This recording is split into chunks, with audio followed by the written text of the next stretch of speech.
Good morning everyone, welcome back to my channel. আশা করছি তোমরা সবাই খুব ভালো আছো।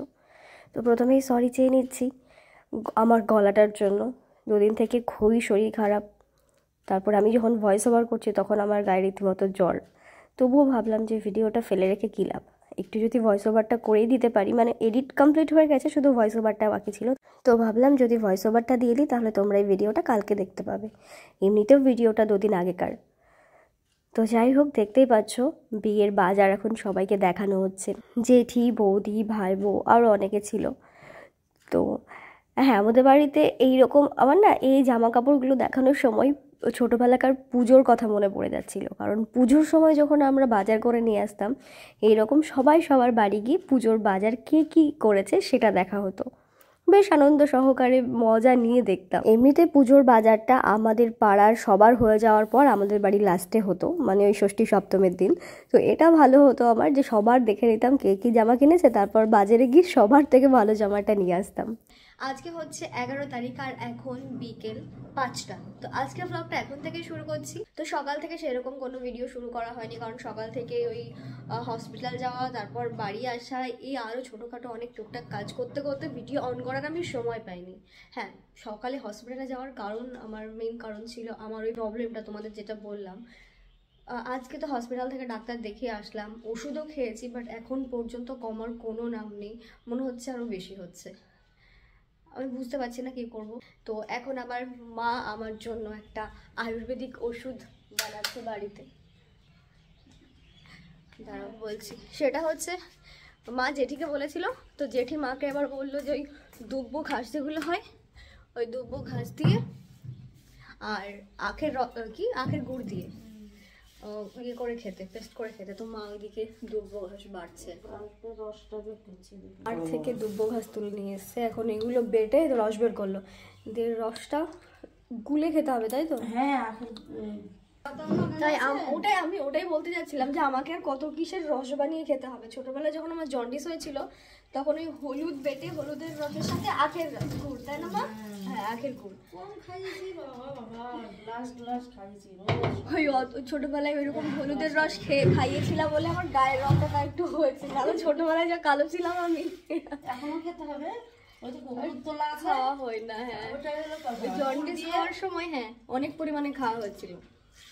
এখন খেলে খাওয়া হবে গুড় দিয়ে। তো ওটার টেস্ট তো কেমন হয় আমার জানা আছে, এবার এটার টেস্ট কেমন হবে কি জানা। বাবা খুঁজেই পাচ্ছি না, আমার সবসময় একটা অস্বস্তি ফিল হচ্ছে। কত নিয়েছিল গো, এখানে তো অনেক আছে। এই তো আর হ্যাঁ, আজকে আমরা মেলা দেখতে যাব। আমাদের এখানে শ্মশানকালী পুজো মেলা হয় প্রত্যেক বছর মাঘ মাসের শেষ শনিবারে। তো 3 দিন থেকে শুরু হয়েছে। তা আজকে আমি মা যাবো, আর বাজারেও যাবো, টুকটাক অনেক কাজ আছে। তো চলো দেখতে থাকো আজকের ভিডিওটা। এই কদিন সত্যি আমার প্রচুর কাজ। কালকে আমাকে আবার বহরমপুরে যেতে হবে, বহরমপুরে অনেক কাজ আছে। আমার মা কালকে না মাথার চুল বিক্রি করে বাটি কিনেছে। বদল হয়েছে, বদল ওই ব্যাগই ব্যাপার। হ্যাঁ, এই যে এই দুটো বাটিগুলো কিন্তু বেশ শক্তপোক্ত। হ্যাঁ, বেশ সুন্দর বাটিগুলো। দুটো বাটি পেয়েছে, তার মানে ভাবো কত চুল ওঠে মাথায়। তুমি এটা আমাকে গুলে দাও মা, আমি খাওয়া, আমার ভালো লাগছে না, অস্বস্তি লাগছে। 1 কাপ খাও না মা, অত খাও বা বলতে মজা লাগছে। কেমন করছে, গন্ধটা শুকতে মনে হচ্ছে, নাক বন্ধ করে খেলো, ভেতরে গেলে কাজ হবে। আর একটু গুড় দাও।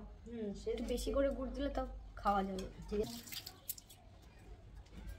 কি যে খেতে হয় মানুষের, সুস্থ শরীর ভালো শরীর, কিচ্ছু খেতে হয় না, কিছু করতে হয় না, অসুস্থ হলে প্রবলেম। বাড়িতেও ছিলাম না আমি, ঠিক আছে? হ্যাঁ সকালে, হ্যাঁ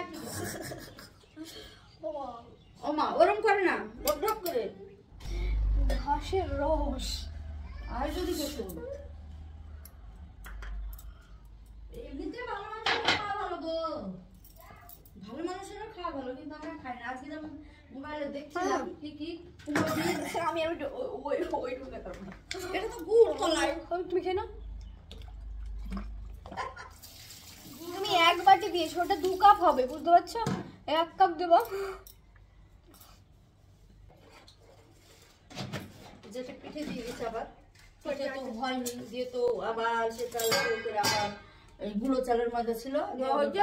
বানিয়েছি হ্যাঁ খেয়ে মুখটা একদম কেমনই বাজে একটা হয়ে গেল। আচ্ছা মানে ওই গুড়ের সাথে যদি কোনো কিছু মেশানো হয় তাহলে তার ফ্লেভারটা না একটু কেমন হয়ে যায়, ভালো লাগে না। কিন্তু হলুদটা ভালো লাগতো না। না না ওরে বাবারে, এখন আমি ওই বিট আমলকি গাজরের সাথে জাস্ট এক টুকরো হলুদ দিই, সেই গন্ধটাই বেশি করে নাকে লাগে। হলুদের গন্ধ এত তীক্ষ্ণ হয়।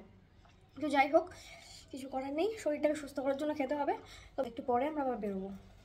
লাস্ট 4-5 মাস আমি যেভাবে জার্নি করছি, সেই জার্নি করার জন্য শরীরে আমার টুকটাক হলেও এফেক্ট পড়ছে। আমার চোখ মুখ দেখে তো মাঝে মধ্যে বুঝতেই পারো। তো শরীর খারাপটা ওর জন্যই বেশি হয় এখন যা দেখছি। তো যাই হোক, আমি আর মা এখন ডোমকলে আসলাম। প্রথমে এসেছি সোনার দোকানে, এই চোকারটা নিলাম, এসে বানাতে দেওয়া ছিল অনেক দিন আগেই। তারপরে আসলাম কসমোতে। কসমো থেকে বোনের একটা জামা নেব। বোন বলতে জেঠুর মেয়ে। ওর যেহেতু বোন যেহেতু মাধ্যমিক পরীক্ষা দিচ্ছে, সেই কারণে ভাবলাম বোনকে একটা জামা দিই। তো হাতে যে নেভি ব্লুটা দেখছো, ওইটা বোনের জন্য নেওয়া হয়েছে। আমি আর মা আসলাম কসমেটিকের দোকানে।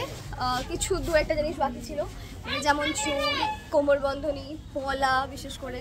তো মোটামুটি নেওয়া হচ্ছে। বাচ্চাটা উঠে গেছে, উঠে গেছে, উঠে গেছে। এখানে না একটা দোকানের সামনে একটা ছোট বাচ্চা, 2 বছর বোধহয় হবে, 2-3 বছর, পুরো মাটিতে গড়াগড়ি খাচ্ছিল। ওই যে ওই দিল্লিকার লাড্ডু বিক্রি হচ্ছিল, ওগুলো কিনে দিচ্ছিল না বলে মাটিতে পুরো গড়াগড়ি। আমি ভাবছিলাম তোমাদের দেখাবো, তার আগেই ক্যামেরা অন করার আগেই উঠে গেছে। আমাদের ডোমকলে যতগুলো শপিং মল আছে, মোটামুটি আজকে সব দোকানগুলোতেই 1-2বার করে যাওয়া হয়েছে। তো এখন আমরা কসমোতেই আছি। তো প্রথমে এই যে এই শাড়িটা দেখতে পাচ্ছ, এই শাড়িটা অবশ্য পরে দেখেছিলাম। শাড়িটা মাস্টার্ড কালারের, ভীষণ পছন্দ হয়েছিল, আর কাপড়টাও ভীষণ সফট। তো প্রথমে আমি দেখেছিলাম এই রেড কালারের শাড়িটা, এটা দেখে সিলেক্ট করার পর মাস্টার্ড কালারের শাড়িটা দেখেছিলাম, বাট রেডটাই নিয়েছি। সাথে এই শাড়িটাও নেওয়া হয়েছে, আর সাথে যে এই শাড়িগুলো এখন খুব ট্রেন্ডে চলছে, আর শাড়িগুলো খুব ভালো, ভীষণ নরম। কি সিল্ক বলছে আমি জানি না, তোমাদের জানা থাকলে জানিও। তো এখান থেকে আপাতত এই 3টে শাড়ি নেওয়া হয়েছে। তো ওখান কসমো থেকে 3টে শাড়ি নিয়ে চলে এসেছিলাম এম বাজারে। এম বাজার থেকে আবার একটা জিনিস নেওয়া হয়েছিল। তারপর চলে আসলাম সিটি বাজার মেট্রোতে। মোটামুটি আজকে 3-4টে যে শপিং মল, সবগুলোতেই ঘোরা হয়েছে। তো এখানে এসে বোনের সাথে দেখা, এটা হচ্ছে আমার মেজো মাসির মেয়ে। মেজো মাসি মারা গেছে। তো বোনের সাথে কথা বলার পর ওখান থেকে আমরা বেরিয়ে আসলাম একটা দোকানে। তো এই দোকানে এসে এই পিঙ্ক কালারের শাড়িটা, তার সাথে এই রানি কালারের শাড়িটা, আর এই পার্পল কালারের শাড়িটা, এই 3টে শাড়ি নেওয়া হয়েছে এই দোকান থেকে। তারপর আমি, বাবা, মা 3জন মিলে সব বাজার শেষ করে চলে আসলাম। বাজার অবশ্য আমি আর মা করেছি, বাবা দোকানেই ছিল। তো বাজার শেষ করার পর বাবাকে আবার ডাকলাম। তোমাদের বললাম না যে মেলায় যাব, তো এই যে মেলায় চলে এসেছি। আর এইটা হচ্ছে আমাদের এখানকার মা। এটা শ্মশানকালী পুজো মেলা, মাঘ মাসে হয়, তোমাদের তো বললাম। এই মেলাটা হয় আমাদের বাড়ি থেকে ওই 3-4 কিলোমিটার হবে দূরে। আগে তো ছোটোবেলায় হেঁটে হেঁটে আসতাম, ওই রাত্রিবেলায় ঠান্ডায় কাঁপতে কাঁপতে হেঁটে হেঁটে আসতাম, হেঁটে হেঁটে যেতাম, মজাটাই অন্যরকম ছিল। আর মেলাটাও অনেক বড় করে বসতো। মন্দিরের পাশে দেখতে পাচ্ছ, ওখানে অনেক রকমের প্রোগ্রাম হয়, বাউল গান, এমনি সাংস্কৃতিক অনুষ্ঠান, অনেক কিছু হয়। বাট এখন যত দিন যাচ্ছে মেলাটার কি বলবো, ছোট হয়ে যাচ্ছে, অতটা ইন্টারেস্ট লাগে না এখন আর। আর এমনিতে বড় হয়ে গেছি, বড় হয়ে যাওয়ার সাথে সাথে সব কিছু থেকে একটা ইন্টারেস্ট হারিয়ে যায়। ছোটোবেলাকার মতো সেরকম মজা লাগে না, সেটা সব কিছুতেই। তো মেলাতে এসে কিছু কিনি আর না কিনি, ঘুরে ঘুরে দেখতে কিন্তু বেশ ভালোই লাগে। অ্যালার্জি জিনিসটা ভীষণ খারাপ। সেটা কোল্ড হতে পারে, ডাস্ট হতে পারে, সে যে কোনো কিছু থেকে হতে পারে না কেন, অ্যালার্জি জিনিসটা ভীষণ খারাপ। কারণ আমার তো কোল্ড অ্যালার্জি বেশি, আমি জানি কতটা কষ্ট হয়, আমার বাবারও তাই। বাজার থেকে আসার পর এরকম কনস্ট্যান্ট হাঁচি উঠে যাচ্ছে একের পর এক। সো এখন বাজে 10:30, রাত্রের খাবার খেতে হবে, খুব খিদে পেয়েছে। আমার ওইদিকে ভাত রান্না করলো, এইদিকে তরকারি গরম হচ্ছে, আর এইখানে আমি শিমের বীজগুলো ভাজছি। এখানে অনেক শিমের বীজ নিয়েছিলাম, এগুলো অবশ্য আমাদের এখানে পাওয়া যায় না। শাশুড়ি মা সেদিন হাটে গেছিলো, হাট থেকে নিয়েছিল। তো আমি বললাম যে আমাদের ওইদিকে তো পাওয়া যায় না, তো শাশুড়ি আবার শুনে বললো তাহলে নিয়ে যাও, বাড়ি গিয়ে ভেজে খাবে।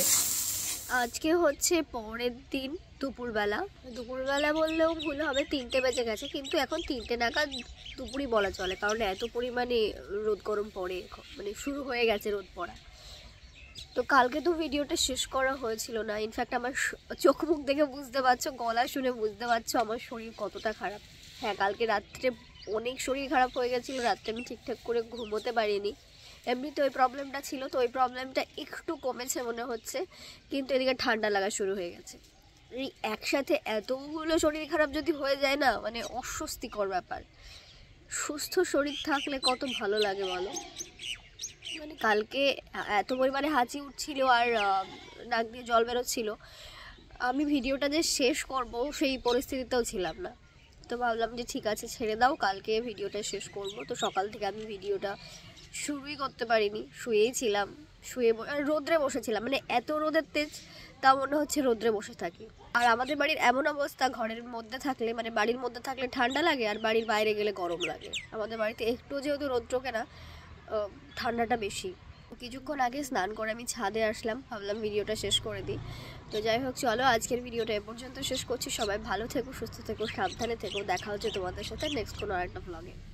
আর আজকে আমার একটা জায়গায় যাওয়ার কথা ছিল, ভেবেছিলাম যাব, কিন্তু এত শরীর খারাপের জন্য আর যেতে ইচ্ছে করছে না। তো ভাবছি দুদিন পরেই যাব।